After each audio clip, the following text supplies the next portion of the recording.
incliné vers moi, il a écouté mes cris. Alléluia. Je rends grâce au Seigneur pour un Dieu qui écoute nos prières. Et que nos prières ne sont pas vaines. Chaque fois que nous prions, le Seigneur entend. Amen. Le Seigneur entend. Et ça, c'est une raison pour laquelle nous devons louer le Seigneur. Et regardez le verset 3. Il m'a retiré de la fosse de la destruction, du fond de la boue. Il a dressé mes pieds sur le roc. Il a affermi mes pas. Il a mis dans ma bouche un cantique nouveau, une louange à notre Dieu. Tu sais, avant peut-être c'était les lamentations, mais maintenant que nous sommes dans le Seigneur, ce sont les réjouissances. Ce sont des louanges vers notre Dieu, parce que notre Dieu fait de grandes choses pour nous. Amen. Amen. Beaucoup l'ont vu et ont eu de la crainte. Ils se sont confiés en l'Éternel. Heureux l'homme qui place en l'Éternel sa confiance et qui ne se tourne pas vers les hautains et les menteurs. Tu as multiplié, Éternel mon Dieu, tes merveilles et tes desseins en notre faveur. Nul n'est comme toi. Je voudrais les publier et les proclamer, mais leur nombre est trop grand pour que je les raconte. Tu sais, si tu commences à faire les décomptes de ce que Dieu a fait pour toi, si tu commences à compter toute la bonté de l'Éternel dans ta vie, toute la grâce qu'il a étendue, toute la miséricorde qu'il a eue pour toi, tu sais, tu ne pourras pas les compter. C'est juste énorme. Si tu prends vraiment le temps d'y penser, tu vas réaliser que le nombre est trop grand, comme David est en train de le dire. Et nous avons des raisons de louer le Seigneur. Amen. Nous avons des raisons de l'adorer, de le célébrer. Nous avons des raisons de pousser vers Dieu des cris de joie parce que notre Dieu est bon. Amen. Notre Dieu est merveilleux. Et la Bible dit qu'il a mis un cantique nouveau dans notre bouche. Tu sais, maintenant que tu sais que le Seigneur a fait de grandes choses pour toi, pourquoi ne pas battre les mains pour le Seigneur? Alléluia. Pourquoi ne pas pousser vers Dieu des cris de joie? Parce que notre Dieu est bon. Notre Dieu est digne de louange. Il est digne d'adoration. Alléluia, alléluia, alléluia. Et nul n'est comme notre Dieu. Alléluia. Merci Seigneur. Merci Seigneur. Merci Seigneur. Merci pour ta bonté. Merci pour ta miséricorde. Merci pour ta grâce. Alléluia, alléluia, alléluia. Papa, nous voulons être un peuple reconnaissant, papa. Tu reconnais ta bonté, papa. Tu reconnais ta miséricorde, papa. Alléluia, alléluia, alléluia. Alléluia, alléluia, alléluia. Oh Seigneur, merci, papa. Merci, Seigneur. Oh Seigneur, nous sommes papa. Nous voulons être à ceux qui nous donnent de la grâce. Qui donnent des louanges. Qui donnent des exaltations. Alléluia, alléluia, alléluia. Alléluia, merci Seigneur. Alléluia, nous allons louer le Seigneur. Amen. Alléluia, nous allons louer le Seigneur. Alléluia, alléluia. Alléluia.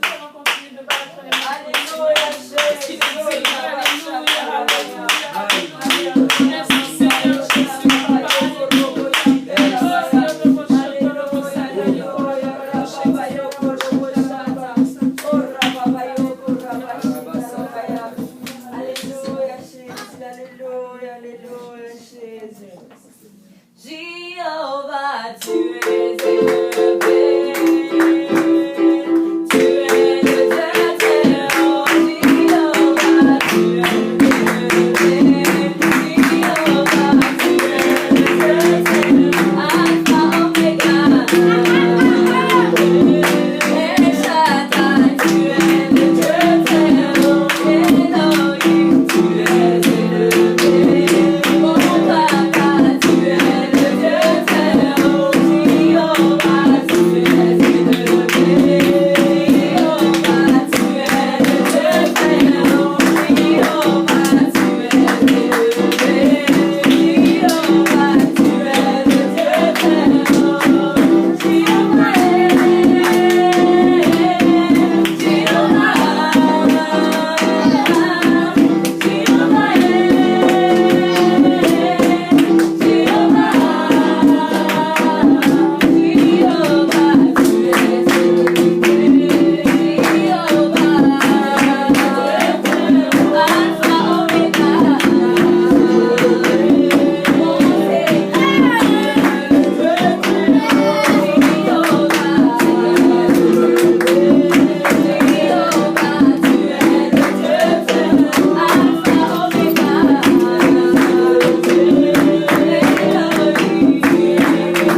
va acclamer le Seigneur.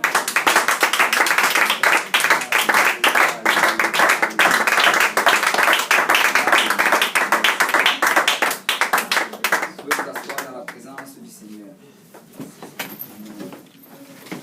Bienvenue dans le service du samedi à l'église pentecôtiste unie de Saint-Michel.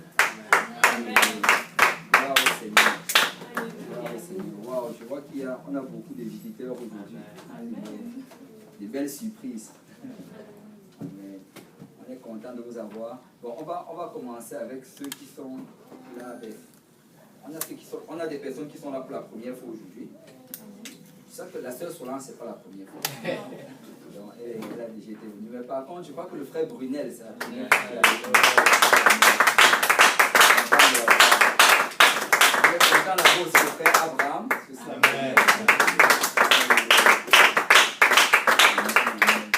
Je crois que les enfants, ils se sont déjà touchés. Tous sont déjà venus. Même Michael aussi. Amen. Nous sommes aussi contents d'avoir la sœur Olivia qui est juste derrière.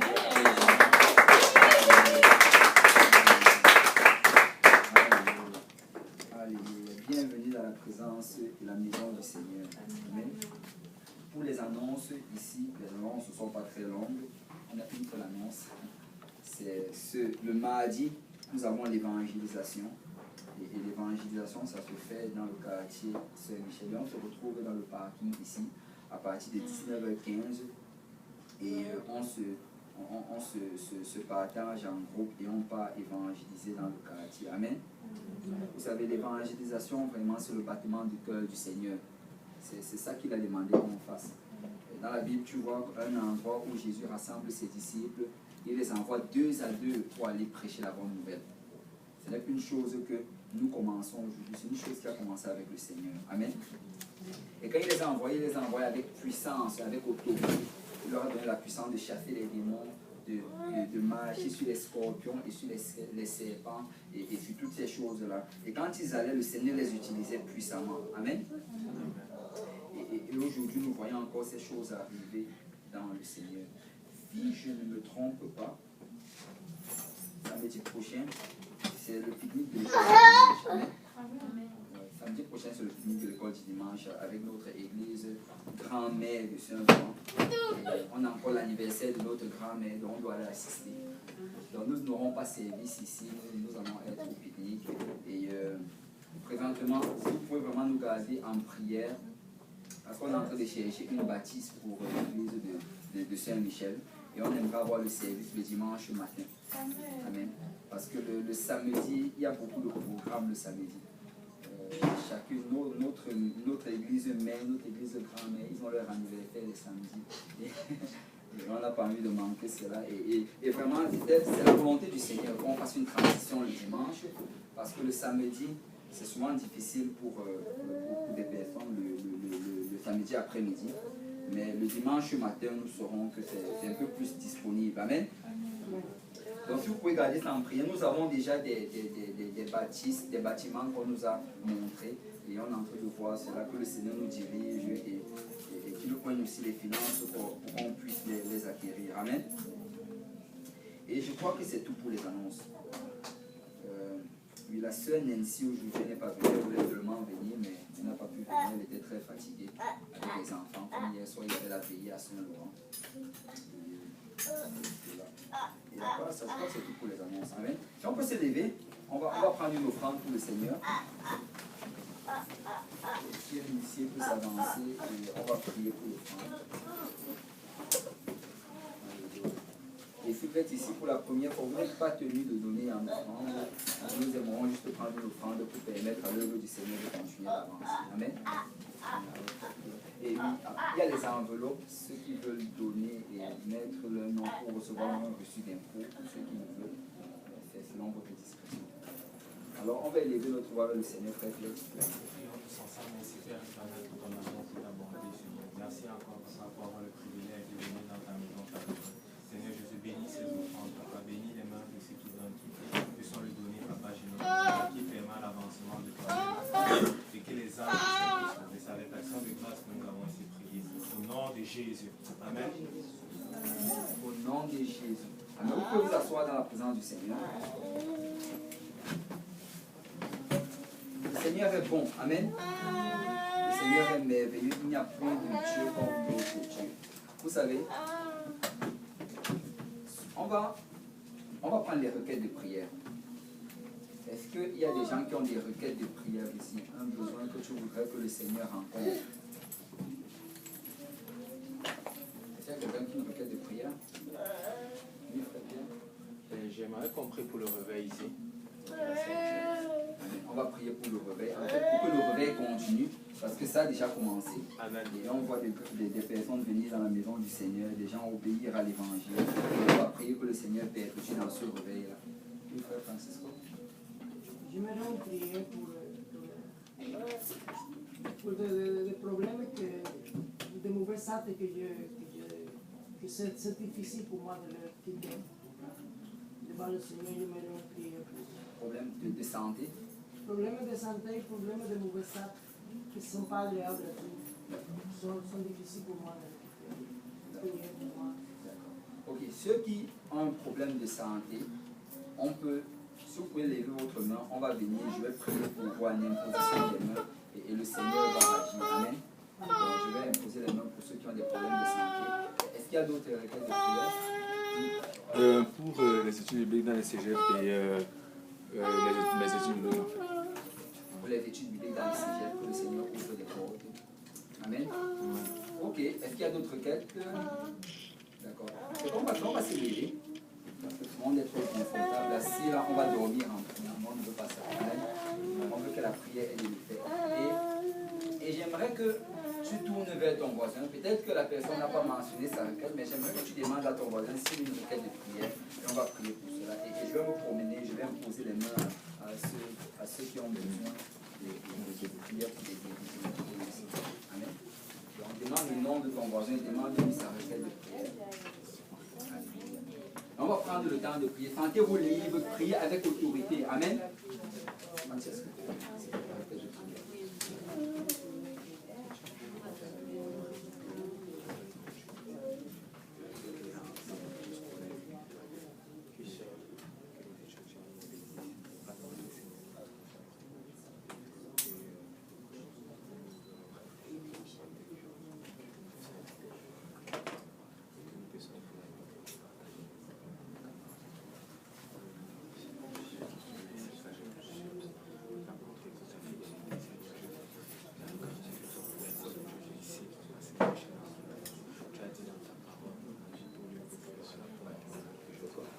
On va élever notre voix vers le Seigneur et on va prier avec autorité parce que la Bible dit que nous avons reçu une puissance. Et la puissance est en nous. Amen.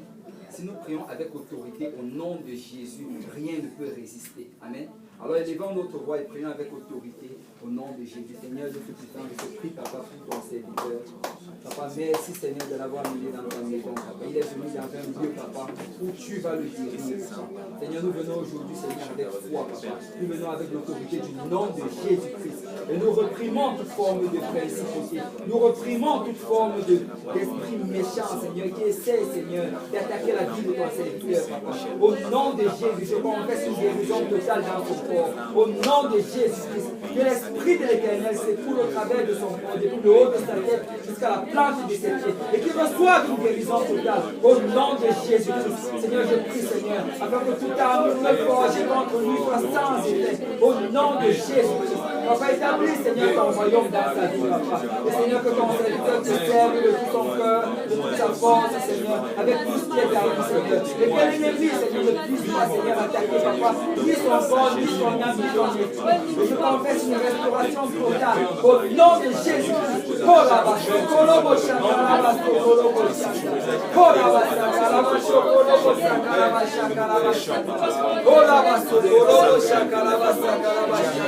Je plaide le sang de Jésus dans la serviteur. Agis, Seigneur, en ce moment, Seigneur. Manifeste-toi puissamment, Seigneur. Oui, Seigneur, agis comme toi seul tu peux le faire, Papa. Au nom de Jésus-Christ, Seigneur, que ton sang, Seigneur, s'écoule au travers des veines de ton serviteur. Et donne-lui, Seigneur, une restauration totale dans tes voies. Au nom de Jésus-Christ. Oh Rabasa Karabaso Kolobo Shakarabaso Kolobo Shanda. Oui, Seigneur, étends tes mains, Seigneur, sur ton serviteur, papa. Agis, Seigneur, en ce moment même, papa. Au nom de Jésus-Christ, Seigneur. Agis sur ton serviteur, papa. Au nom de Jésus-Christ, Seigneur. Agis, Seigneur. Oh Rabasa Karabaso Kolobo Shakarabashanda. Je confesse une guérison totale au nom de Jésus. Que le sang du Seigneur Jésus se coule au travers de ses veines, depuis le haut de sa tête jusqu'à la plante de ses pieds, et qu'il soit guéri par la puissance du nom de Jésus-Christ. Oh Rabasa Karabaso Kolobo Shakarabaso Kolobo Shakarabashanda. Seigneur, je plaide ton sang sur ta servante, papa. Au nom de Jésus-Christ, Seigneur, que tu agisses, papa, et que tu la rencontres au lieu de tes besoins, papa. Oh Rabasa Karabaso Kolobo Shakarabasa Karabashanda. Oh Rabasa Karabaso Kolobo Shakarabaso Kolobo Shanda. Arabasa Karabaso Kolobo Shakarabasa. Alléluia. Alléluia. Que l'assemblée dise au nom de Jésus. Au nom de Jésus. Au nom de Jésus. Je me bats pour moi, pour le Seigneur. Alléluia. Alléluia. Merci Seigneur. Alléluia. Vous pouvez vous asseoir dans la présence du Seigneur. Alléluia.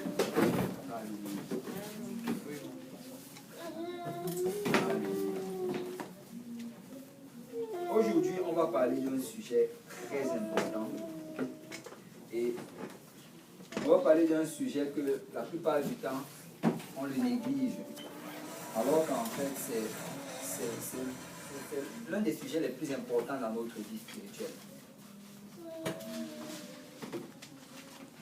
On va se lever tous ensemble, on va lire un verset d'écriture.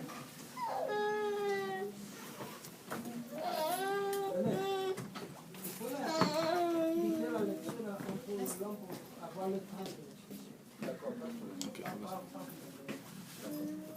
Ok, on va lire un seul verset d'écriture. Et ça va être le Matthieu chapitre 3. Matthieu 3, verset 7 au verset 10. Matthieu chapitre 3, verset 7. Matthieu 3, 7 à 10. Je vais lire pour la gloire du Seigneur. La Bible dit. Non, je vais le lire, mais j'aimerais que tout le monde arrive d'abord. Okay. Est-ce que tout le monde y est?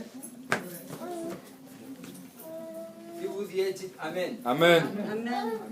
Ok, Matthieu 3, le verset 7, la Bible dit: mais voyant venir à son baptême beaucoup de pharisiens et de sadducéens, il leur dit: race de vipères, qui vous a appris à fuir la colère à venir? Produisez donc du fruit digne de la repentance. Produisez donc du fruit digne de la repentance. Et ne prétendez pas dire en vous-même: nous avons Abraham pour père. Car je vous déclare que de ces pierres, si Dieu peut susciter des enfants à Abraham. Déjà, la cognée est mise à la racine des arbres. Tout arbre donc qui ne produit pas de bons fruits sera coupé et jeté au feu. Avec l'aide du Seigneur, j'aimerais prêcher sur ce message. Le fruit de la repentance. Amen. On va aller vers le Seigneur en prière. Seigneur Dieu Tout-Puissant, merci pour ton amour, merci pour ta grâce, merci pour ta présence, Seigneur, en ce lieu. Papa, nous prions aujourd'hui, Papa, afin que tu nous touches, Seigneur. Alors, Seigneur, que ta parole, Seigneur, est prêchée, Papa. Oins-moi le prédicateur, afin que j'apporte cette parole, Seigneur, d'une manière ointe, Papa, qu'elle touche les cœurs, Seigneur, et la vie de chacune des personnes ici présentes. Papa, oins-nous tous, Seigneur, afin que nous ayons un cœur ouvert, Papa. Que nous ne résistons pas à la parole du Seigneur, mais que nous la recevons, Seigneur, avec joie, Papa. Qu'elle trouve une place fertile dans notre cœur et qu'elle nous mène, Seigneur, jusqu'à la vie éternelle. C'est avec action de grâce que nous t'avons prié. Si l'Assemblée peut dire au nom de Jésus. Au nom de Jésus. Amen. On peut battre nos mains pour le Seigneur avant de nous asseoir. Alléluia. Merci Seigneur. Amen. Très souvent, nous allons venir, et c'est la bonne chose, je ne dis pas que c'est mauvais, nous allons venir dans l'attente du Seigneur. Amen. Nous allons venir en anticipant ce que le Seigneur va faire. Et vous savez, quand tu regardes dans la parole de Dieu, tu réalises en fait que dans les évangiles, Matthieu, Marc, Luc et Jean, tu réalises que le peuple de l'Éternel, ils étaient dans l'attente de l'arrivée du Messie. Tous tous s'attendaient à ce que le Messie va venir. Le Messie a été prophétisé dans l'Ancien Testament. En fait, depuis le jardin d'Éden, le Seigneur avait déjà fait la promesse que le Messie allait venir. Ensuite, au travers de la bouche des prophètes, au travers de la bouche des patriarches, il a dit qu'un jour le Messie va venir. Dieu va se manifester en chair. Il va venir mourir pour les péchés de l'humanité. Et toute la terre était en attente de cela, et particulièrement en Israël où ils avaient entendu les promesses de l'Éternel. On dit qu'alors qu'ils étaient en train d'attendre le Messie, qu'est-ce qui s'est passé? Quelqu'un d'autre s'est présenté, et on voit cela dans Matthieu chapitre 3. Le verset 1, la Bible dit: en ce temps-là parut Jean-Baptiste, prêchant dans le désert de Judée. Il disait: répentez-vous, car le royaume des cieux est proche. Jean est celui qui avait été annoncé par Ésaïe le prophète, lorsqu'il dit: c'est ici la voix de celui qui crie dans le désert, préparez le chemin du Seigneur, aplanissez ses sentiers. Donc on dit qu'ils étaient dans l'attente de Jésus. Mais qu'est-ce qu'ils voient arriver? Ils voient arriver Jean-Baptiste, un homme qui sort du désert. Et quand Jean-Baptiste vient, il commence à crier: répentez-vous, répentez-vous, répentez-vous. Et on nous dit que Jean, c'est celui qui avait été annoncé par Ésaïe le prophète. Parce que quand tu vas dans le livre d'Ésaïe, Ésaïe chapitre 40, le verset 3, la Bible dit: une voix crie: préparez au désert le chemin de l'Éternel. Aplanissez dans les lieux arides une route pour notre Dieu. Que toute vallée soit exaucée, que toute montagne et toute colline soient abaissées, que les coteaux se changent en plaine et les défilés étroits en vallons. Alors la gloire de l'Éternel sera révélée, et au même instant, toute chair la verra, car la bouche de l'Éternel a parlé. Regardez, dans l'Ancien Testament, le prophète Ésaïe s'est levé une fois et il a dit qu'une voix va crier: préparez au désert le chemin de l'Éternel. Aplanissez dans les lieux arides une route pour notre Dieu. Qu'est-ce que ça signifie littéralement? Ça signifie qu'avant que le Seigneur n'arrive, il fallait d'abord que le chemin soit préparé. Il fallait d'abord que des routes soient préparées. Il fallait que des vallées soient élevées. Il fallait que des collines soient rabaissées. Que vraiment tout soit aplani pour que le Seigneur puisse venir entrer dans son temple. Et ce que ça dit littéralement ici, ça dit que si on ne prépare pas le chemin, le Seigneur ne peut pas rentrer dans notre temple. Il faut d'abord que le chemin soit préparé. Amen. Amen. Il faut d'abord que nous ayons tout apprêté pour que le Seigneur puisse venir vraiment rentrer et faire ce qu'il veut faire. Quand tu regardes même certaines personnes, peut-être tu te trouves ici aujourd'hui et tu te dis: ok, on est en train de parler de repentance, mais moi je me suis déjà repenti. Vous savez, la repentance, c'est quelque chose de continuel. Ok, peut-être Pierre, si tu peux t'asseoir avec moi. La repentance, c'est quelque chose de continuel. La repentance, ce n'est pas quelque chose que tu fais une fois et ensuite c'est fini. La repentance, c'est quelque chose que tu dois faire continuellement dans ta vie. Parce que quand tu regardes même, Jean-Baptiste, en fait, ici, il est en train de prêcher aux religieux. Les gens de Jérusalem à qui Jean-Baptiste prêchait, ce n'étaient pas des gens qui n'avaient jamais entendu parler du Dieu d'Israël. Ce n'étaient pas des gens qui, pour la première fois, entendaient ce message-là. C'était des gens qui connaissaient Abraham. Ils connaissaient Isaac, ils connaissaient Jacob, ils connaissaient Moïse, ils connaissaient la loi. Mais voilà Jean-Baptiste qui se lève et il commence à crier: répentez-vous, répentez-vous.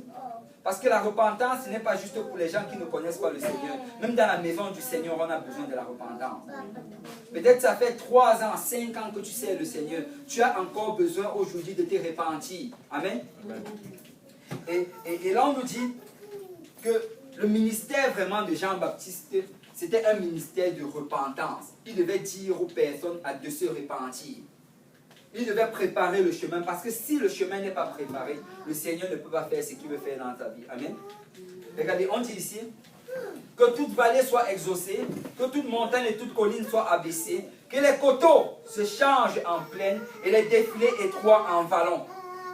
Alors, que quelqu'un dise alors, la gloire de l'Éternel sera révélée. Ce n'est que quand ces choses-là sont faites que la gloire de l'Éternel est révélée.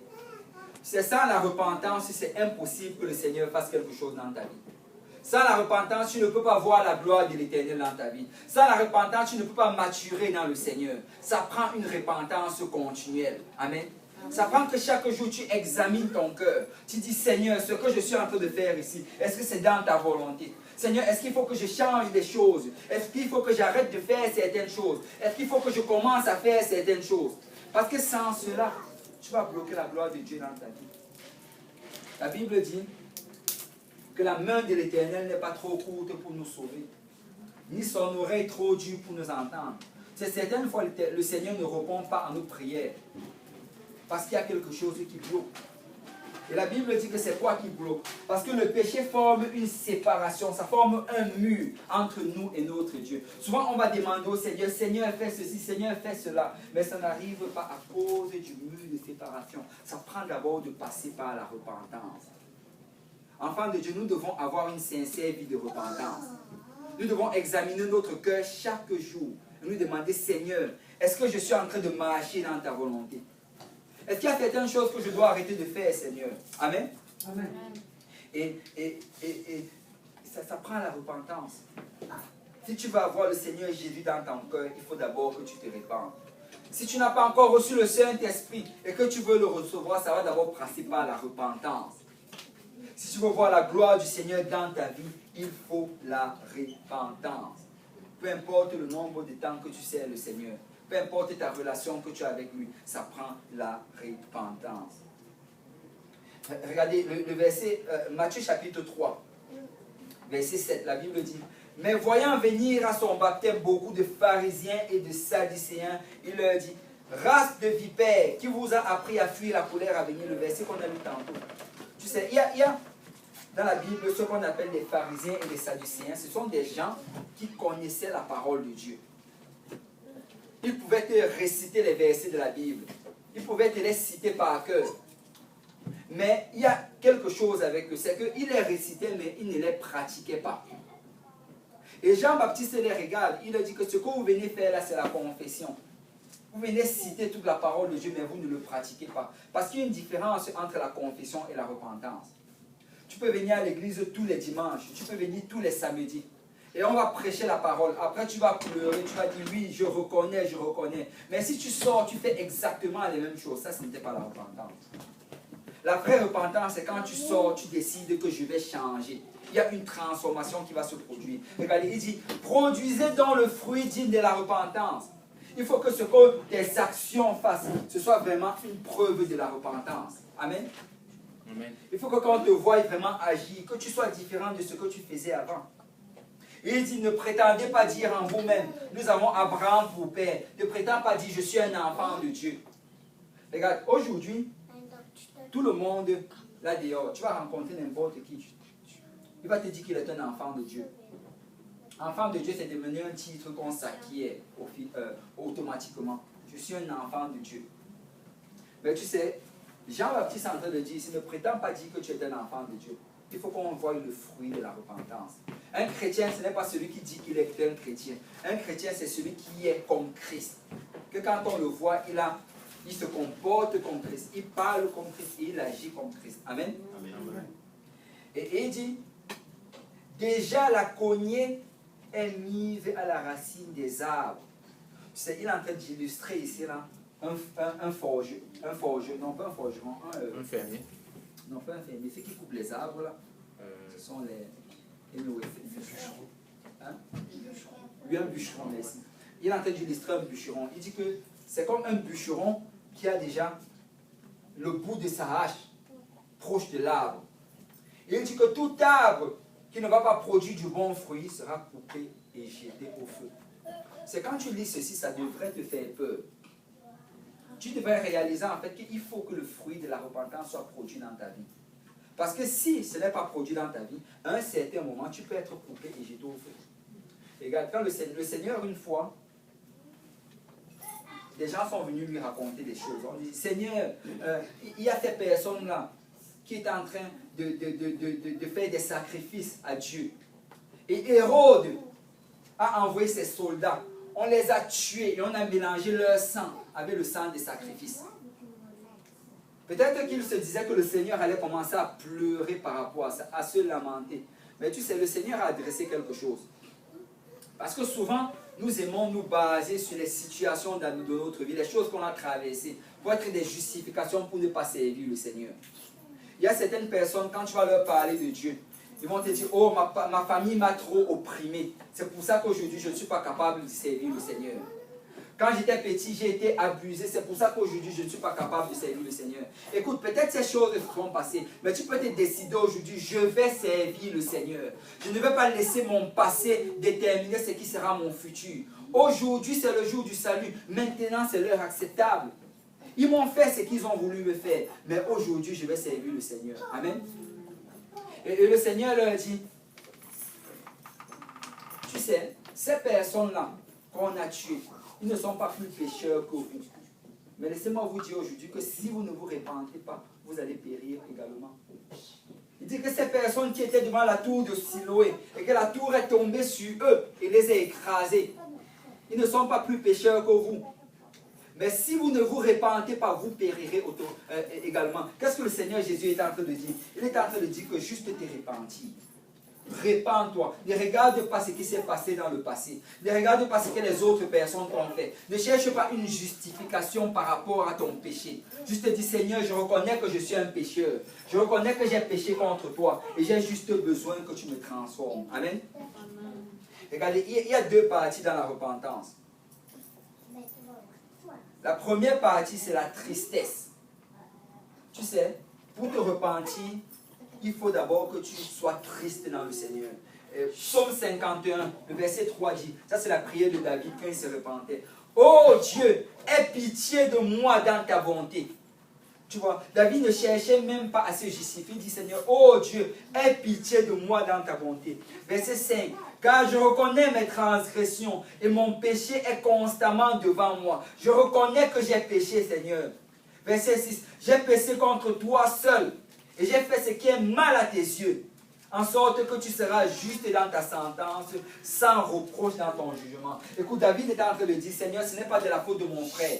Ce n'est pas de la faute de ma soeur. Ce n'est pas de la faute de ma famille. Je reconnais que j'ai péché contre toi. Il y a certaines personnes aujourd'hui, eux, ils disent que ce n'est même pas de leur faute s'ils sont en train de pécher aujourd'hui. Que c'est de la faute d'Adam. Écoute, si tu étais à la place d'Adam, tu allais faire la même chose. Tu allais commettre ce même péché qu'Adam a commis. Et la Bible dit que Adam était le premier à pécher. Mais par la suite, nous aussi, nous avons péché. Parce que chacun d'entre nous, nous avons le choix. Tu peux choisir si tu pêches ou si tu ne pêches pas. Alors nous ne devons pas chercher les justifications. Très souvent, on regarde nos frères ou bien nos sœurs pour justifier nos péchés. Écoute, arrête de regarder. Juste dis, Seigneur, oh papa, aie pitié de moi. Aie pitié de moi dans ta bonté. Regarde, Romains 7, verset 24. Paul l'exprime d'une autre manière. Misérable que je suis, qui me délivrera du corps de cette mort. Tu sais, Paul dit que le péché est collé à ma chair. Je suis misérable dans cela. Seigneur, j'ai besoin que tu me délivres. J'ai besoin que tu me transformes. Écoute, ça prend vraiment d'avoir la haine du péché. Très souvent, nous ne résistons pas au péché parce que nous n'avons pas la haine du péché. Nous n'avons pas cette haine. On va prêcher contre le péché. On va prêcher contre ces choses-là qui nous éloignent de Dieu. Mais la plupart du temps, les personnes vont revenir. Oh, pasteur, je suis encore en train de combattre cette même chose. Pasteur, je suis encore allé revoir cette même fille. Pasteur, je suis encore allé dans ce même endroit. Tu sais, ça arrive parce qu'il n'y a pas la haine du péché. Ça arrive parce que tu n'es pas arrivé à un point où tu dis, Seigneur, cette chose qui m'éloigne de toi, je le hais tellement. Je déteste cette chose. Parce que chaque fois que je fais cette chose-là, je me sens souillé, je me sens loin de toi. Oh, mon désir, c'est d'être plus proche de toi. Mon désir, c'est d'être dans ta présence. Mon frère, ma soeur, ça prend d'arriver à un endroit où nous avons la haine du péché. Et si tu n'as pas cette haine-là, tu dois aller à l'autel de prière et prier, Seigneur, mets la haine du péché dans mon cœur. Je vais détester ces choses que tu détestes. Je vais haïr ces choses qui m'éloignent de toi. Parce que ça prend d'avoir la haine du péché. Sans la haine du péché, nous ne pourrons pas y arriver. Si tu n'as pas une haine sincère du péché dans ton cœur, tu vas retourner dans ces mêmes choses. Il faut que tu regardes le péché comme le vomi. Il faut que tu regardes le péché comme ces choses horribles là, qui t'éloignent de Dieu. Et regarde, quand tu arrives à ce point-là où tu hais le péché, tu vas être capable de dire ce que le psalmiste a dit dans le psaume 120, verset 5. Malheureux que je suis de séjourner à Méchec, d'habiter parmi les tentes de Kédar. Tu sais, il dit malheureux que je suis d'habiter sur cette terre-ci. Je suis malheureux de demeurer au milieu de ces personnes qui n'arrêtent pas de pécher et qui prennent plaisir dans le péché. Tu sais, quand on arrive dans ton lieu de travail ou bien dans ton école, il faut qu'on puisse voir la différence entre toi et ces autres personnes qui ne servent pas le Seigneur. Tu ne dois pas avoir les mêmes conversations qu'eux. Écoute, s'ils commencent à dire des choses, tu sais que ce n'est pas dans les choses du Seigneur. Éloigne-toi de cela. Amen. Amen. Très souvent, un chrétien rit à des blagues auxquelles il ne devrait pas rire. Très souvent, un chrétien reste silencieux à un endroit où il ne devrait pas être silencieux. Écoute, nous devons projeter la justice de Dieu. Il faut que quand on nous voit, on voit Jésus en nous. Il faut qu'il y ait une différence claire. Il y a certaines personnes, tu vas arriver dans leur lieu de travail. Et quand tu vas dire à leurs collègues qui sont chrétiens, leurs collègues ne vont même pas croire. Tu vas dire non, non, non, c'est une blague. Impossible. Parce que les choses qu'on fait avec lui, là, oh, ça ne devrait pas être comme ça. Amen. Amen. Le Seigneur Jésus a dit qu'il va revenir pour ceux qui ont attendu son avènement, ceux qui ont aimé son avènement. Pour que tu puisses faire partie de l'enlèvement, il faut que tu aies anticipé ce moment-là. Il faut que chaque matin, quand tu te réveilles, Seigneur, est-ce que c'est aujourd'hui que tu vas revenir? Papa, il faut que tu reviennes aujourd'hui. Seigneur, je ne prends aucun plaisir dans les choses de ce monde. Seigneur, il n'y a rien ici là qui me satisfait. Je veux juste que tu reviennes. Et pour arriver à cet endroit-là, il faut que tu commences vraiment à te donner entier au Seigneur. Très souvent, nous ne sommes pas dans cette position-là parce que nous avons un pied dans le monde et un pied dans le Seigneur. Il y a des choses dans le monde dans lesquelles on ne se satisfait encore. Il y a des choses dans le monde où on tire encore plaisir. Et souvent, on va même repousser le retour du Seigneur. Oh Seigneur, ne reviens pas avant que je ne me marie. Seigneur, ne reviens pas avant que je n'aille dans tel ou tel voyage. Seigneur, ne reviens pas avant que je n'achète ma première maison ou bien que je n'ai mon premier enfant. Non, non, non. Écoute, il n'y a rien dans ce monde qui peut te satisfaire. Tout ici est vanité. Il faut que tu réalises que ce que tu auras en haut est beaucoup meilleur que tout ce que tu peux recevoir sur cette terre. Amen. Il n'y a rien de semblable à ce que le Seigneur a pour toi. Et tu sais, si tu arrives dans cette position-là, tu vas commencer à apprécier ta marche avec le Seigneur. Parce que tu vas réaliser que dans tous les cas, même si mon frère ne me sourit pas, même si ma soeur me calomnie, même si on raconte toute forme de méchanceté sur moi, je sais qu'un jour la trompette va sonner et je vais monter. Je sais qu'un jour le Seigneur va effacer les larmes de mes yeux. Je sais qu'un jour je vais complètement être transformé et je n'aurai plus à combattre avec les mêmes péchés que je suis en train de combattre ici. Mais ça prend d'arriver à cela. La Bible appelle cela la tristesse selon Dieu. Écoute, quand tu vas commencer à servir le Seigneur d'une manière sincère, d'une manière dévouée et engagée, tu vas réaliser qu'il y aura une certaine tristesse dans ton cœur. Tu vas réaliser que tu vas juste vouloir que Seigneur, juste viens et prends-moi. Et tu sais, quand tu vas arriver à cette position-là, c'est vraiment en ce moment-là que tu vas pouvoir servir le Seigneur d'une manière dévouée et zélée et engagée. Si tu continues à regarder vers les choses du monde, à espérer sur ces choses-là pour avoir ta joie, ta satisfaction, tu seras toujours en train de monter et de descendre dans ta marche avec le Seigneur. Mais tu sais, la première partie, c'est la tristesse. La deuxième partie, maintenant, c'est la décision. Regardez le verset 6 du psaume 120. Il dit, « Assez longtemps, mon âme a demeuré auprès de ceux qui haïssent la paix. » Ça veut dire que tu te décides que that's it, je ne veux plus vivre comme cela. Seigneur, assez longtemps j'ai commis ces choses-ci. Assez longtemps j'ai vécu dans ces abominations. Assez longtemps j'ai désobéi à ta parole. Seigneur, je me décide aujourd'hui de marcher dans tes voies. Je me décide aujourd'hui de changer. Je me décide aujourd'hui de faire un demi-tour et d'arrêter de faire les choses que je faisais avant. Vous savez, la repentance, en fait, c'est une décision personnelle. Certaines personnes attendent que le Seigneur se répande pour eux. Le Seigneur ne va pas se repentir pour toi. C'est toi qui te repens. C'est toi qui décides que je veux me repentir. Je veux arrêter cela. Mais dès le moment que tu décides d'arrêter, c'est là que le Seigneur te donne la force d'arrêter. Mais il faut que la décision vienne de toi. Amen. Amen. La Bible nous dit que Moïse, quand il était dans le désert, il était en train de marcher, il a vu ce buisson ardent. La Bible dit que le Seigneur n'a pas parlé à Moïse qu'il a vu le buisson ardent. Mais c'est quand Moïse s'est détourné pour regarder le buisson ardent. Le mot détourner, là, ça fait référence à la repentance. Ça veut dire qu'il faut que tu te tournes d'abord vers le Seigneur. Tu dis, Seigneur, je me décide de te servir. C'est là que le Seigneur va faire exploser sa gloire dans ta vie. Mais il faut que tu te détournes. Il faut que tu commences à prendre des décisions dans le Seigneur. Seigneur, je veux arrêter ceci.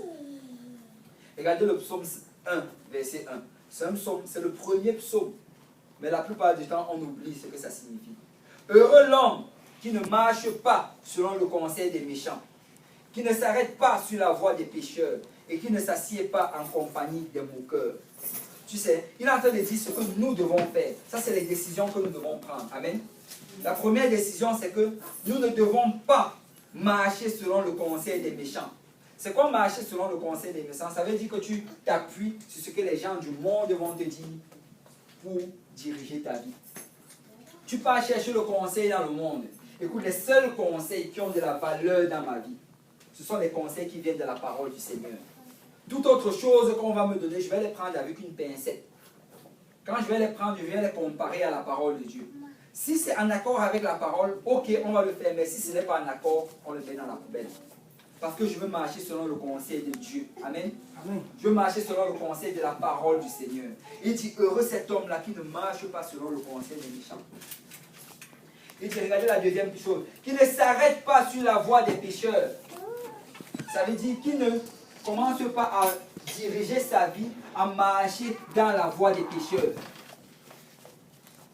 Parce que quand nous servons le Seigneur, il faut qu'on fasse toujours très très attention. Parce qu'il y a la voie de Dieu, il y a la voie des pécheurs. Ce n'est pas toute voie qui mène vers Dieu. Amen. Certaines personnes pensent que oh, toutes les routes mènent à Rome. Non, toutes les routes ne mènent pas à Jérusalem. Amen. Peut-être toutes les routes mènent à Rome, mais il n'y a qu'une seule route qui mène à Jérusalem. Et c'est la route du Seigneur Jésus. Amen. Et il dit ici que tu ne dois pas t'arrêter sur la voie des pécheurs. Étant un chrétien, tu ne dois pas agir comme les gens du monde. Amen. Il faut qu'il y ait une différence. Il faut qu'on puisse voir cette différence. Et la troisième chose, qui ne s'assied pas en compagnie des moqueurs. Le mot s'asseoir ici, ça veut dire demeurer. Écoute, quand tu es un enfant de Dieu, tes meilleurs amis, ce sont des gens de la maison du Seigneur. Amen. Je vais le répéter, tes meilleurs amis, ce sont les gens de la maison du Seigneur. Amen. Tu ne peux pas être un chrétien et que tes meilleurs amis sont les gens du monde. Ça ne fait juste pas de sens. Écoute, le contact qu'on a avec ceux du monde, c'est pour les emmener dans le Seigneur. Amen. Le seul contact vraiment que tu as avec les gens du monde, c'est pour les emmener. Écoute, quand moi, je vais au restaurant avec mes amis du monde, avec mes anciens camarades de classe et tous ces gens-là, c'est parce que moi je pense que quand je vais être au restaurant avec eux, je vais trouver un moyen de leur prêcher l'évangile. C'est la seule raison pour laquelle j'y vais. Je ne vais pas là-bas pour parler des choses du passé, pour me rappeler de comment c'était au collège. Non, non, ce n'est pas ça ma raison. Ma seule raison, c'est de les amener au Seigneur. Parce que, écoutez, ce serait malheureux que je passe mon temps à être avec eux et à parler de toutes ces choses futiles et vaines. Et la trompette sonne, je suis enlevé et eux, ils restent sur cette terre-là. Ils réalisent que je ne leur ai jamais annoncé l'évangile. Ce serait la chose la plus malheureuse. Amen. Amen. Alors quand on s'assoit en compagnie des gens du monde, c'est pour leur apporter l'évangile. Mais les personnes qui ont le plus d'influence dans ma vie, les personnes avec lesquelles je me tiens le plus, ce sont les gens de la maison du Seigneur. Et même dans la maison du Seigneur, il faut même encore être plus sélectif. Ce sont des gens qui sont en feu pour le Seigneur. Amen. Amen. Amen. Amen. Moi, je veux marcher avec les gens qui sont en feu pour le Seigneur. Ben, on va prêcher d'abord la parole. Et tu sais, il y a quelqu'un qui a dit ceci. Montre-moi les gens avec qui tu marches aujourd'hui et je vais te montrer comment tu seras dans quelques années. Parce que les gens avec qui tu marches, c'est eux qui vont influencer ta vie. Et tu vas commencer à les ressembler. Amen. C'est important les gens avec qui tu marches. C'est très très important. Tu dois vraiment être sélectif. Il y a un prédicateur qui disait même ceci. J'avais suivi ça lors d'une prédication. C'est-à-dire que quand lui va même à l'église, ben souvent dans les conférences, en fait, c'est dans son église, il prêche là, mais qui va dans les conférences, il dit que d'habitude, il va aller s'asseoir à côté des gens qui voient être en train de louer le Seigneur, lors de la louange. Il dit que si quelqu'un est juste assis comme ça, là, il n'est pas en train de louer le Seigneur, il s'assoit par côté des personnes là. S'il vient s'asseoir même, peut-être s'il vient, il ne sait pas que tu n'es pas un adorateur. Et que là, on commence à louer. Et qu'il voit, tu restes juste assis là. Il dit qu'il va se lever. Il va dire, excuse-moi, il va aller s'asseoir à un autre endroit où il y a des adorateurs. Parce qu'il veut s'assurer d'être influencé par les adorateurs, les gens qui sont en faute pour le Seigneur. Amen. Et vraiment, ça doit être cela. Nous devons nous assurer que ceux qui ont le plus d'influence dans nos vies, les gens avec lesquels on marche, les gens avec lesquels on passe le plus de temps, ce sont les gens de la maison du Seigneur, les gens qui sont en feu pour le Seigneur. Amen. Amen. Souvent, tu vas voir venir, souvent comme pasteur, tu vas voir venir un nouveau dans l'église. Et quand tu vas le voir venir, tu vas voir comment il va aller s'asseoir à un certain endroit. Et souvent, quand tu le vois aller s'asseoir là-bas, tu commences à intercéder que Seigneur, pardon, qu'il n'y ait pas la place, qu'il a juste s'asseoir dans un autre endroit. Parce que tu sais que dans cet endroit-là, ce sont les gens qui n'adorent pas le Seigneur. Mais tu veux qu'il y ait une bonne influence. Amen. Amen. Mais nous voulons être ceux qui adorent le Seigneur, ceux qui montrent le bon exemple. Amen. Mais le Seigneur veut dire aujourd'hui à quelqu'un que ça prend que tu aies une vie de repentance. Ça prend vraiment que tu vives en cherchant à être réconcilié constamment avec le Seigneur. Écoute, je ne sais pas la situation que tu traverses, je ne sais pas les péchés avec lesquels tu combats. Mais tu sais, tu dois vraiment être triste par rapport à cela, haïr cette chose-là. Et si tu as du mal à le haïr, aller vers le Seigneur et prier, Seigneur, mets la haine de cela dans mon cœur. Seigneur, je vais détester ce péché. Je vais tellement le haïr que quand j'y pense, ça me donne envie de vomir. Écoute, la Bible fait référence à notre vie d'avant, aux vomissures. Amen. On dit, la Bible dit que un chrétien qui retourne vers sa vie d'avant, c'est comme un chien qui, après avoir vomi, retourne encore et commence à manger les vomissures. Écoute, étant une nouvelle créature aujourd'hui, il faut que tu coupes complètement les liens avec toutes les choses qui te retenaient dans le passé. Certaines choses même ne sont même pas péchées. Mais pour toi, ça a une mauvaise influence. Donc il faut que tu te décides que Seigneur, parce que je t'aime tellement, parce que notre relation avec le Seigneur, ce n'est pas basé seulement sur la crainte, c'est basé sur l'amour. Je t'aime tellement que ces choses-ci, je ne veux même plus les faire. Seigneur, ces choses-ci, je sais que quand j'allais dans tel endroit, j'étais tenté. Je ne veux même plus aller dans ces endroits-là. Je sais que quand je parlais à telle personne, ça me poussait à calomnier. Je ne veux même plus parler à ces personnes-là. Je sais, Seigneur, que quand je regardais ces sites internet, ça m'amenait. Écoute, nous devons être radicaux dans les choses du Seigneur. Il faut qu'il y ait une haine pour ces choses-là. Le Seigneur a dit que si ta main est pour toi une occasion de chute, tu dois la couper et la jeter loin de toi. Si ton œil est pour toi une occasion de chute, tu dois l'enlever et le jeter loin de toi. Parce qu'il est mieux pour toi d'entrer dans le royaume des cieux avec un œil ou avec une main que d'aller en enfer avec tes deux mains et tes deux yeux. Amen. Mais ça prend une haine pour le péché. Ça prend de te décider que Seigneur. Vous savez, quand moi j'ai commencé à servir le Seigneur, on m'avait prêché par rapport à la télévision, on me disait que c'était une chose qui n'était pas bonne. Parce qu'avec cela, ça allait nous emmener à faire des mauvaises choses. Au départ, j'ai un peu résisté.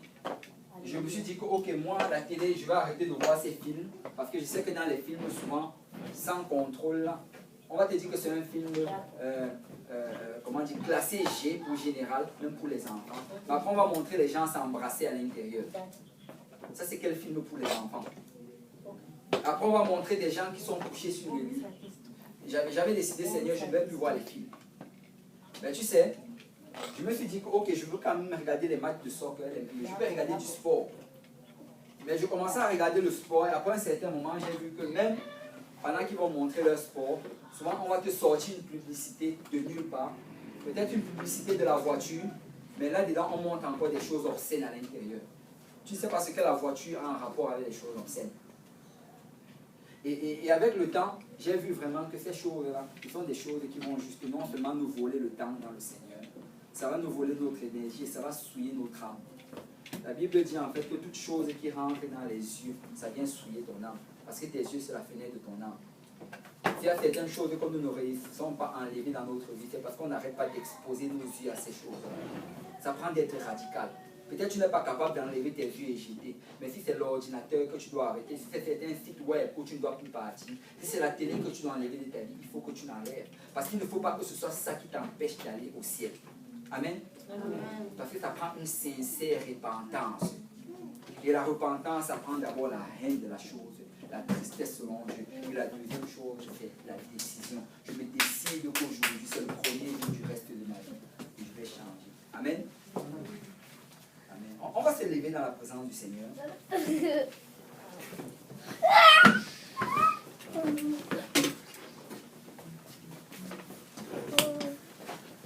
C'est le ministère de Jean-Baptiste.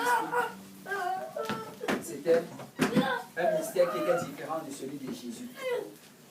Jésus, en fait, la Bible nous dit cela dans Matthieu 12, verset 19. Il ne contestera point, il ne criera point, et personne n'entendra sa voix dans les rues. Jésus ne criait pas, Jésus ne contestait pas, il ne discutait pas. Mais Jean-Baptiste de l'autre côté, la Bible dit que c'est la voix qui crie dans le désert. C'est la voix, et Jean-Baptiste c'était vraiment quelqu'un qui pouvait être offensant pour certaines personnes. Il dit race de vipères. Il vient, et c'était vraiment quelqu'un de rude. Parce que c'est la manière comment nous devons réagir avec le péché. Tu sais, le péché ce n'est pas quelque chose de cute. Ce n'est pas quelque chose de mignon. Certains disent, oh ça c'est mon péché mignon. Il n'y a pas de péché mignon.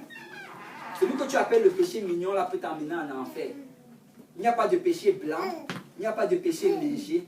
Le moindre péché va t'empêcher d'entrer dans la gloire du Seigneur. La Bible dit que c'est le péché qui nous prive de la gloire de Dieu. Et Jean-Baptiste, quand tu le regardes, il n'y avait rien d'attrayant dans lui. La Bible dit que ses vêtements, c'était des poils de chameau. Il avait des longs cheveux qui ne coupaient même pas, il ne rasait pas sa barbe. Il ne sait même pas s'il se lavait. Et on dit, il mangeait juste du miel sauvage. C'était un ministère vraiment rude. Parce que c'est la manière comment nous devons dealer avec le péché. Tu dois être violent avec le péché. Amen. Tu dois être violent. Ça prend vraiment de prendre des décisions fermes. J'arrête de faire ceci. Écoute, certaines personnes qui viennent dans le Seigneur et qui étaient peut-être accro à la cigarette, on leur dit que le Seigneur peut te délivrer. Il y a certaines personnes qui disent, ok, mais ils commencent à passer par un processus. Oh, on va passer par une désintoxication. Je vais commencer à fumer juste, peut-être je fumais 10 paquets par semaine, je vais commencer à fumer 5, après je vais diminuer. Non, non, non, ça prend d'être radical. Et laissez-moi vous dire que les gens qui étaient radicaux ont été délivrés instantanément de la cigarette. Les gens qui étaient radicaux ont été délivrés instantanément de la drogue. Des gens qui étaient radicaux ont été guéris instantanément de leur maladie. Avec le Seigneur, ça prend d'être radical avec le péché. Il faut que tu te dises qu'à partir d'aujourd'hui, j'arrête de le faire. Écoute, plusieurs fois, on a prêché aux personnes, on a dit, est-ce que tu veux servir le Seigneur? Et ils vont dire, et ça m'est déjà arrivé, la personne a dit que non, je veux servir le Seigneur, je veux obéir à l'évangile, mais il faut d'abord que je rentre chez moi pour régler mes choses. Il faut que je mette d'abord, j'aplanisse les sentiers.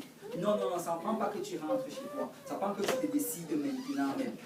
Parce que tu n'as pas la garantie d'arriver chez toi. Il faut que tu te décides maintenant même, Seigneur, à partir de maintenant même, je vais arrêter de faire cette chose. Je ne compte pas sur ma force, mais je compte sur ta grâce. Tu vas le faire, tu vas m'aider à le faire, mais je prends la décision d'arrêter. Amen. Et le ministère de Jean-Baptiste est rude. La Bible dit qu'il criait.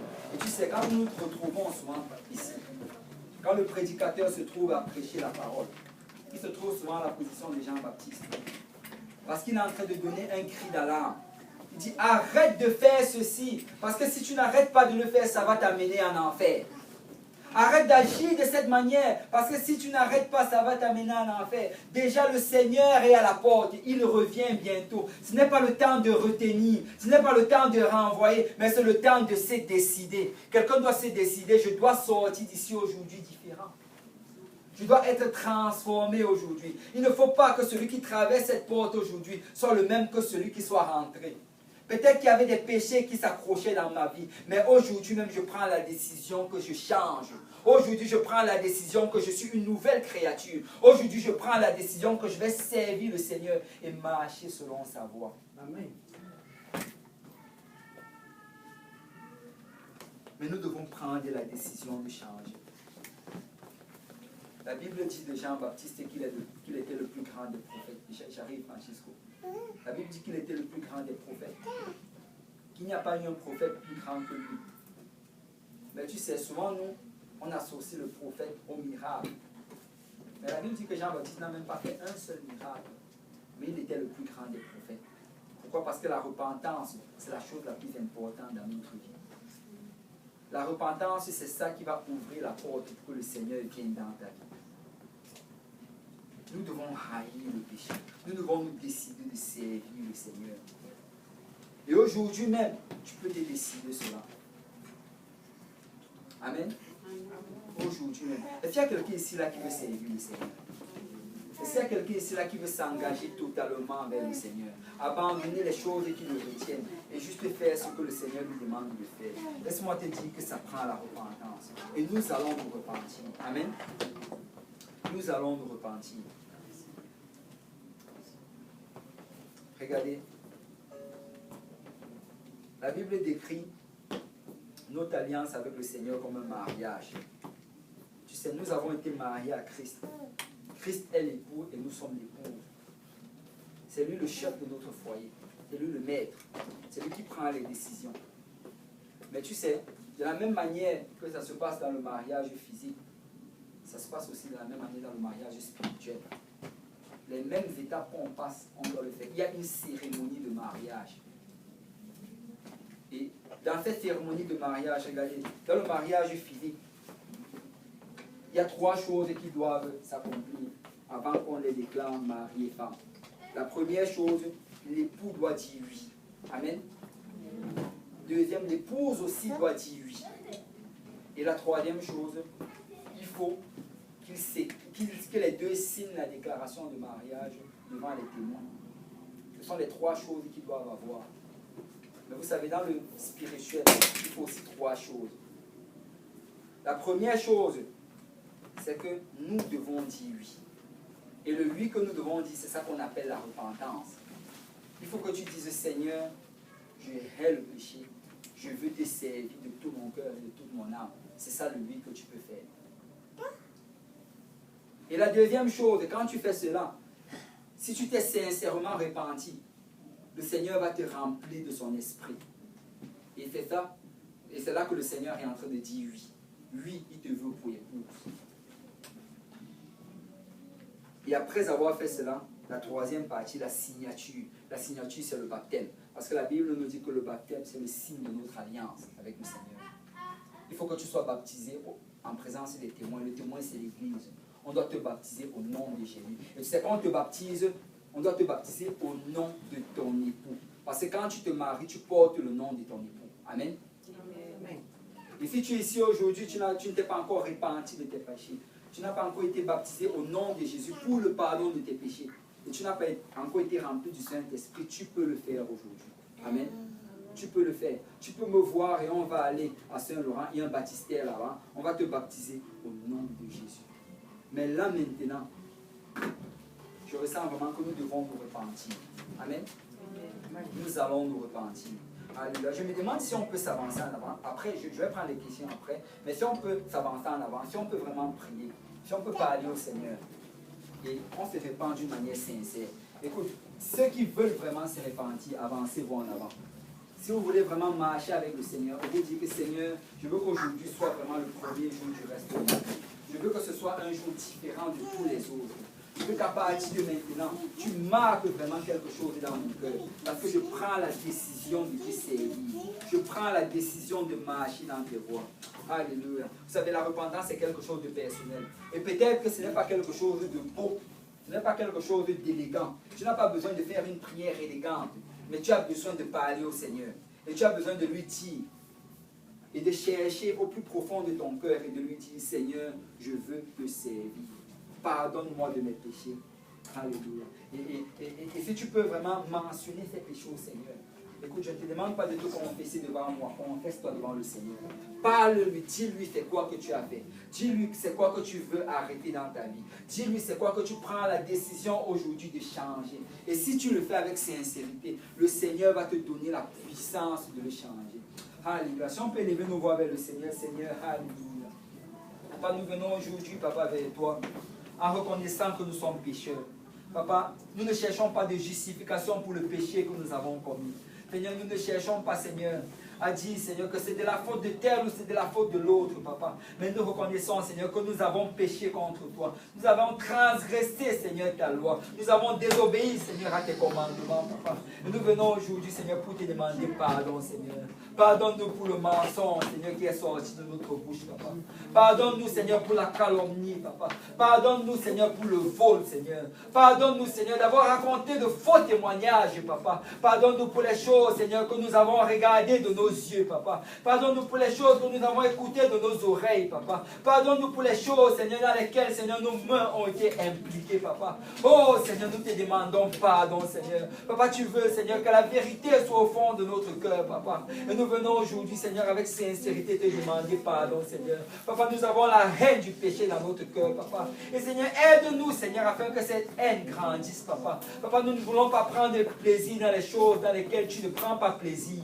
Nous ne voulons pas, Seigneur, nous divertir dans les choses, Seigneur, dans lesquelles, Seigneur, tu ne te divertis point, Papa. Nous ne voulons pas, Seigneur, célébrer, Seigneur, les choses, Seigneur, qui sont, Seigneur, une abomination devant tes yeux, Papa. Mais nous voulons marcher dans ta justice, Papa. Nous voulons marcher dans ta vérité. Nous voulons nous soumettre, Seigneur, à la parole du Seigneur, Papa. Oh la Seigneur, crée en nous, Papa, aujourd'hui un cœur pur. Renouvelle en nous un esprit bien disposé, Seigneur. Un esprit, Seigneur, qui est prêt, Seigneur, à servir le Seigneur, Papa. Un esprit, Seigneur, qui est décidé, Seigneur, à marcher dans tes voies, Papa. Un esprit, Seigneur, qui est engagé, Seigneur, à abandonner, Seigneur, les choses du monde, Papa, mais à nous soumettre entièrement à ta voix, Seigneur, et à ta volonté, Papa. Étends tes mains, Seigneur, sur nous, Papa. Seigneur, nous sommes tes serviteurs, Papa, et c'est en toi que nous nous confions. Oh la enfant de Dieu, si on peut parler au Seigneur, il est notre Père, il entend notre prière. Alléluia, le Seigneur peut aujourd'hui même te transformer, il peut aujourd'hui même te délivrer. Écoute, tu n'as pas besoin de continuer à faire ces choses-là. Le Seigneur peut enlever cela de ton cœur, il peut enlever le cœur de pierre et mettre le cœur de chair. Il peut changer tes pensées, il peut changer ta volonté, il peut changer les décisions de ta vie. Oh la mais ça prend juste que tu viennes vers le Seigneur et que tu dis, Seigneur, je veux changer. Seigneur, je veux changer. Seigneur, je veux changer. Seigneur, je veux changer. Seigneur, je veux changer. Seigneur, je veux changer. Seigneur, je veux changer. Oh la sakaraba shakaraba sokolobo. Oh la sokolobo shakaraba sakaraba.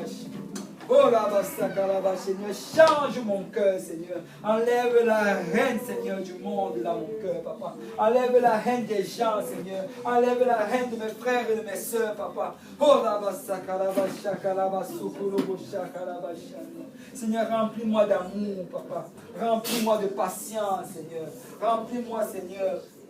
Ah là-bas, Sokolobo, Shakalaba, Sokolobo, Shakalaba. Araba sakaraba shakaraba sokolobo shakaraba. Oh là-bas sakaraba shakaraba shanda. Seigneur, je veux vivre pour toi, Papa. Je veux te servir, Seigneur. Je veux marcher dans tes voies, Seigneur. Araba sokolobo shakaraba sakaraba shanda. Araba sokolobo shakaraba sakaraba shakaraba sokolobo. Araba sakaraba shakaraba sakaraba shokolobo. Araba sakaraba shukorobo shakaraba sakaraba araba shukorobo shakaraba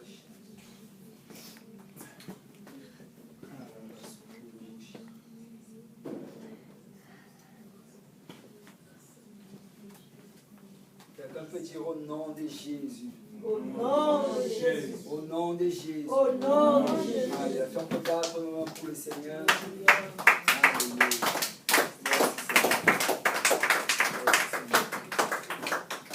Avant que vous n'allez vous asseoir, est-ce qu'il y a quelqu'un ici qui n'a jamais reçu le don du Saint-Esprit avec l'évidence de parler en d'autres langues et qui désire le recevoir?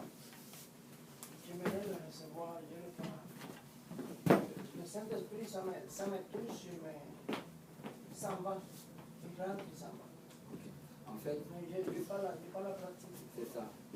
Ça, pour toi, tu l'avais déjà reçu, on avait prié pour toi, tu étais rempli. Tu apprends juste d'être renouvelé dans le Seigneur. Je suis baptisé dans 12 églises, il faut que vous le sachiez. Je suis baptisé dans 12 églises et moi, sauf que le Saint-Esprit me rentre, mais le fois il s'en va, comprends, mais c'est ça que je demande à mon Seigneur de me libérer de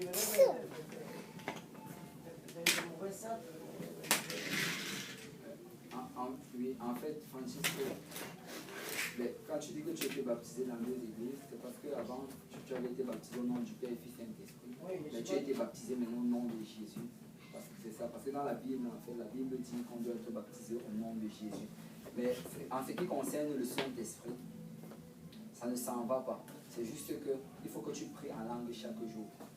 Parce que la Bible te demande en fait de ne pas éteindre le Saint-Esprit. Il faut que le feu soit continuellement vivant. Il faut que tu sois rempli du Saint-Esprit chaque jour. Et t'apprends de prier en langue chaque jour. La même expérience que tu avais eue quand on a prié pour toi et que tu as parlé en langue pour la première fois. Il faut que chaque jour, quand tu commences à prier le Seigneur, tu t'abandonnes encore entre ses mains et tu pries en langue. Parce que la Bible, La haine, c'est quoi la haine? la haine, c'est détester. Quand on parle de la haine du péché, c'est détester le péché. Mais s'il y a quelqu'un ici également qui n'a pas encore été baptisé au nom de Jésus, on peut aller, il y a un baptistère à Saint-Laurent ou bien à l'église de l'Est, et on peut le baptiser au nom de Jésus. Et là, il sera marié au Seigneur Jésus. Amen. Ok, on va prier, on va faire une prière de conclusion. Oh oui, moi, ça fait longtemps que je voulais voir pour parler en langue. Et bien, j'étais venue ici, et puis le pasteur avait prié pour moi avec des frères et sœurs. Mais maintenant, je parle. Tout ce que je dis en français pendant que je prie, eh bien, je peux. Ça change en langue du Seigneur. Avant, j'ai commencé à alléluia, alléluia, à chaque fois. Et puis, tu comprends? Le mot alléluia ne peut pas répéter, c'est le mot du ciel qui répète. Tu comprends? Maintenant, je continue. Maintenant, je peux dire tous les mots en langue de Dieu. Parce que vous savez, le parler en langue, c'est. Il faut vraiment comprendre que notre expérience avec le Seigneur, quand on parle de nouvelle naissance, tu peux vraiment faire le parallèle avec un enfant nouveau-né. Quand un enfant vient de naître, il ne dit aucun mot, il ne dit pas de mots, il pleure seulement. Mais alors qu'il commence à grandir, il commence à dire des mots, et après cela, plus il grandit, plus son langage devient articulé. Et c'est la même chose avec nous. Quand nous avons reçu le Saint-Esprit pour la première fois, c'était juste peut-être quelques petits mots. Mais alors que nous grandissons dans le Seigneur, si nous parlons en langue chaque jour lors de la prière, qu'est-ce qui va se passer? Ça va devenir articulé. Et c'est le symbolisme et le parallèle est très très précis. Mais ça prend vraiment que nous prions en langue chaque jour. La Bible dit que celui qui prie en langue s'édifie lui-même. Amen. Si tu veux t'édifier, édifier ça veut dire grandir dans le Seigneur. Si tu veux grandir dans le Seigneur, ça prend que tu pries en langue chaque jour. Amen. La fête de Pentecostés, ils sont en train de prier en langue. Dans le Pentecostés, l'entrée du Saint-Esprit sur les saints apôtres. Ils étaient en train de prier en langue. Ça, c'est la première fois qu'ils ont reçu le don du Saint-Esprit. Et quand ils l'ont reçu, comme tu dis, c'était la fête de la Pentecôte. Ils étaient tous là au même endroit. Quand le Seigneur a déversé son Saint-Esprit sur eux, le signe, c'est qu'ils ont commencé à parler en langue. Parce que le parler en langue, c'est toujours la preuve que quelqu'un reçoit le Saint-Esprit. Quand on va prier pour quelqu'un pour le Saint-Esprit, on va imposer les mains sur la personne comme les apôtres faisaient. Et on va prier. Alors que la personne loue le Seigneur, quand le Seigneur va le remplir de l'Esprit, le Alléluia qu'il disait là, ça va être une nouvelle langue qui va commencer à venir, comme le jour de la Pentecôte. C'est le signe que le Seigneur nous a donné. Et c'est le signe que l'Église peut voir et peut dire que le Seigneur a dit oui. Amen. Ça c'est vraiment, parce que quand tu reçois le Saint-Esprit, le Seigneur est en train de dire oui, j'accepte de t'épouser. Et c'est cela. Amen. Oui, ma soeur. Vous avez fait le Seigneur qui va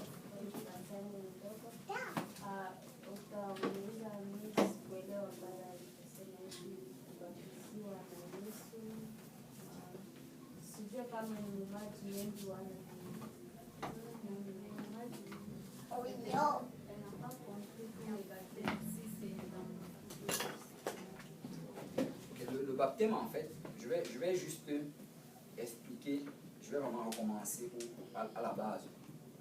Quand tu regardes dans l'Ancien Testament, on prenait les gens et on les lavait, on utilisait l'eau comme la purification. Les gens étaient plongés dans l'eau, ils étaient lavés. Et quand Jean-Baptiste est venu, qu'est-ce que Jean-Baptiste a commencé à faire? Il prenait les gens, il les plongeait dans l'eau, il les baptisait. Baptiser, ça signifie plonger. C'est ça que ça signifie vraiment. Baptiser, c'est le mot baptiso en grec, ça signifie plonger. Donc, Jean-Baptiste plongeait des gens dans l'eau, il plongeait les gens dans l'eau. Même quand Jésus est venu et Jean-Baptiste ne voulait pas le baptiser parce qu'il disait que, écoute, toi tu es Jésus, tu es le Messie. Tu vois. Mais Jésus a dit que non, il faut le faire parce que toute justice doit être accomplie. Jésus aussi était plongé dans l'eau. Mais après cela maintenant, quand Jésus est mort, qu'il était enseveli et qu'il est ressuscité, maintenant, le baptême, quand on plongeait les gens dans l'eau, on prononçait maintenant le nom de Jésus. Parce que après la résurrection de Jésus, ça rendait maintenant possible l'alliance avec le Seigneur, le mariage avec le Seigneur. Donc à partir de ce moment-là, tous les baptêmes, on les plongeait dans l'eau en disant au nom de Jésus. Je sais qu'il y a des gens aujourd'hui qui aspergent l'eau sur la tête des gens.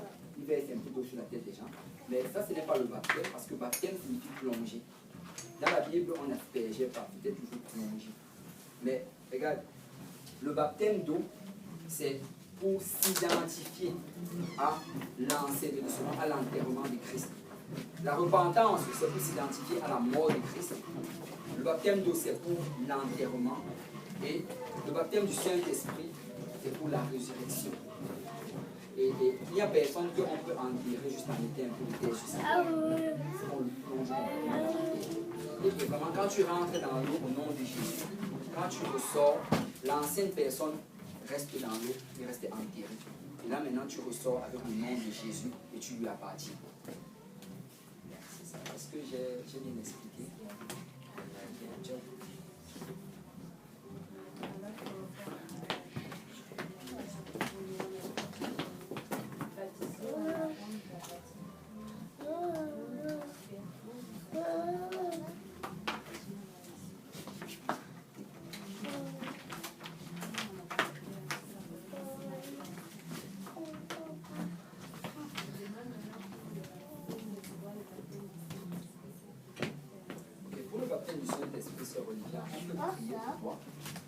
Et alors on prie, tout ce que tu as fait, c'est de louer le Seigneur. Parce que le Saint-Esprit, c'est un cadeau de Dieu. C'est un don qu'il nous donne. Regarde, le Seigneur veut te remplir du Saint-Esprit. C'est son désir avant même la création du monde. Et quand son esprit va venir habiter en toi, ça va te donner la force de vivre pour Dieu. Il dit, vous recevrez une puissance, le Saint-Esprit survenant sur vous. Parce que ça va, il y a certaines choses que tu ne peux pas faire sans le Saint-Esprit. Mais pour le recevoir, c'est un cadeau qu'il te donne. Et ce qu'on va faire, c'est qu'on va prier pour toi. Et alors qu'on prie, la seule chose que tu dois faire, c'est louer le Seigneur. Tu loues le Seigneur. Et la louange que tu dois dire au Seigneur, regarde, il y a certaines personnes, quand ils louent le Seigneur, ils donnent beaucoup de paroles. Le Seigneur, tu es le roi, le Seigneur, le Seigneur. En fait, toutes ces paroles-là, souvent, quand tu loues le Seigneur, ça peut te distraire. Quand tu loues pour recevoir le Saint-Esprit, la seule chose que je vais te demander de dire, c'est Alléluia. Alléluia, c'est la plus haute louange que tu peux donner au Seigneur. Ça veut dire, je me donne à toi, Seigneur, épouse-moi. Quand tu dis Alléluia, Alléluia, Alléluia, alors que tu fais cela, le Seigneur va te donner son esprit. Et quand tu vas recevoir le Saint-Esprit, tu vas le ressentir venir. Les Alléluia, ça ne va pas vouloir sortir, c'est d'autres mots qui vont vouloir venir. La Bible explique cela, que c'est comme des lèvres balbutiantes. Tes lèvres vont commencer, comme si tu perds le contrôle de tes lèvres. Quand ces mots-là viennent, tu les laisses sortir et tu vas voir comment le Seigneur va prendre le contrôle. Il va te remplir. C'est vraiment comme ça. Tout ce que tu as fait, Alléluia, Alléluia, tu t'abandonnes dans ta présence et tu te remplis. Amen. Ce qu'on peut faire, c'est qu'on peut louer le Seigneur. Pendant qu'on va louer, je vais prier pour la sœur Olivia. Comme ça, le Seigneur va la remplir de son esprit. Amen. Amen. Si l'Église peut intercéder et louer le Seigneur, je vais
Oui, c'est ça, tu es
La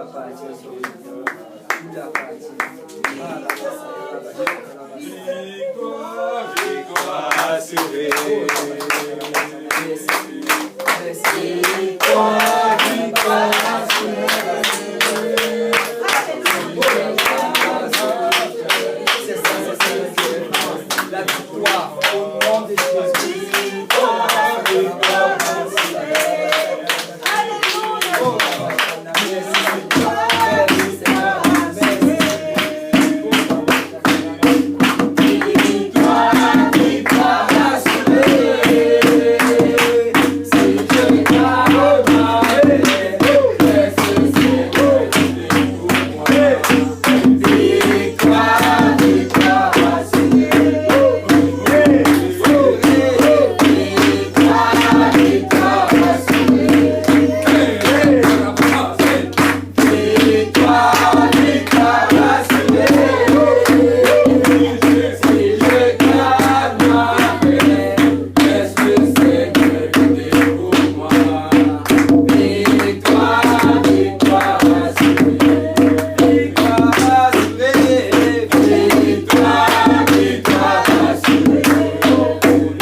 Amen. Nous rendons grâce au Seigneur. Alléluia, il a fait de grandes choses. Vous savez, il n'y a rien de semblable que quelqu'un rempli du Saint-Esprit. Il n'y a rien de comparable. En fait, ça c'est le but de l'Église. Si l'Église est là, c'est pour que tout le monde soit rempli du Saint-Esprit. Parce que quand les gens sont remplis du Saint-Esprit, ils obtiennent la puissance du Seigneur. Et à travers cela, le diable ne peut plus rien faire. Chère sœur Olivia, le diable ne peut pas se présenter chez toi. Parce que tu appartiens au Seigneur. Tu peux juste te dire au nom de Jésus, dehors. Il n'a pas le choix. Amen. Amen. Si on peut battre nos mains pour le Seigneur.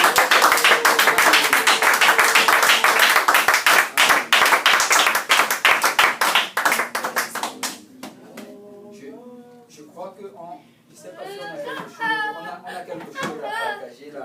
Donc si vous pouvez rester avec nous quelques minutes, on va partager un repas juste là à côté. Mais là, on va prier pour bénir le repas et on va conclure la soirée. Seigneur Dieu Tout-Puissant, merci pour ton amour, merci Seigneur pour ta grâce, merci Seigneur pour ta présence, Papa.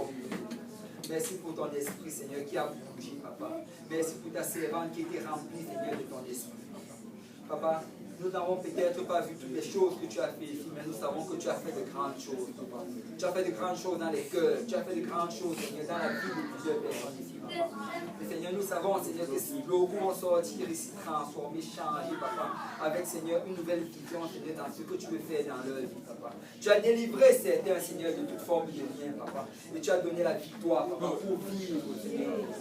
Papa, Papa, nous venons, Seigneur, pour, Seigneur, te confier, Seigneur, chacune des personnes ici présentes, Papa. Guide-nous dans notre chemin du retour, Papa. Garde-nous, protège-nous, Papa, jusqu'à ce qu'on se réveille, pour voir, Seigneur, la prochaine fois. Papa, je prie, Seigneur, afin que tu bénisses ce repas. Bénis les mains qui les ont préparées, Seigneur. Donne à manger, Seigneur, à ceux qui n'en ont pas, Seigneur. Moi, Seigneur, toutes les personnes qui ont sacrifié, Seigneur, afin que nous puissions avoir, Seigneur, ce repas, Papa. Seigneur, sanctifie-le, Papa, et qu'on le partage dans l'amour, dans la paix, Seigneur, et dans la reconnaissance, Papa. Au nom du Seigneur Jésus, qu'on dise au nom de Jésus. Au nom de Jésus. Amen. Que le Seigneur vous bénisse. Amen. On va partir dans la salle à côté partager un repas. Et je voulais juste rappeler que la semaine prochaine, à cause du pique-nique de l'école du dimanche, nous ne serons pas ici. Mais si vous pouvez vraiment venir au pique-nique de l'école du dimanche, c'est un pique-nique, on part en réunion.